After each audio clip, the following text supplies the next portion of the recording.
Wahai anak cucu Tok nak cerita, dalam lipatan sejarah ada manusia yang dipanggil ilmuwan. Pakaiannya putih, bajunya kemas, lidahnya manis dengan bahasa ilmu, tapi tangannya merah dengan darah manusia. Mereka dipanggil saintis, diberi anugerah, dijunjung ke langit, sedangkan jasad mangsa mereka ditimbus tanpa batu nisan. Dalam sejarah Perang Dunia Kedua, ada seorang doktor yang digelar Malaikat Maut. Namanya Joseph Mengele. Berpakaian putih, senyum lembut seakan penyelamat. Tapi di balik senyum itu, tersimpan tangan paling kejam pernah dikenali dunia. Eksperimennya, Mengele gemar memilih kanak-kanak kembar di kem Auschwitz. Ada yang dibedah hidup-hidup untuk bandingkan organ mereka. Ada yang disuntik bahan kimia dalam mata, kononnya untuk tukar warna iris biru Aryan.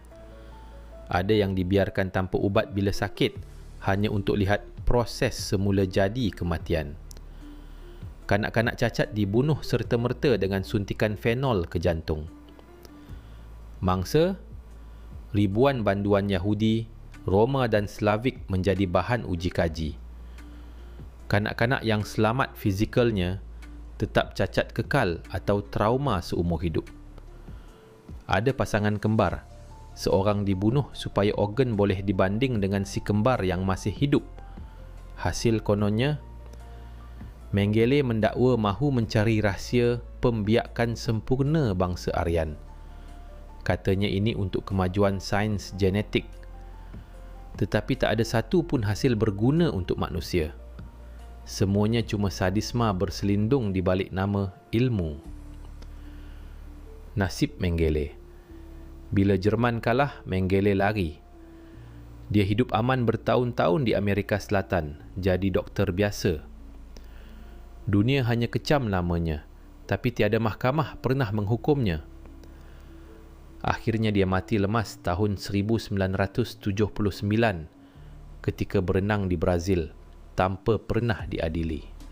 Di jalanan, seorang pembunuh kanak-kanak akan dihukum gantung. Tapi di makmal Auschwitz, seorang doktor yang membunuh ribuan kanak-kanak diberi pangkat, diberi perlindungan, diberi peluang lari. Dunia bersandiwara. Bila darah keluar dari pisau perompak, itu dosa.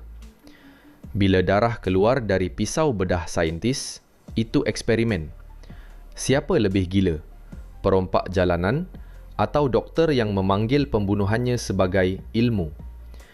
Di sini letaknya wajah sebenar kemajuan barat.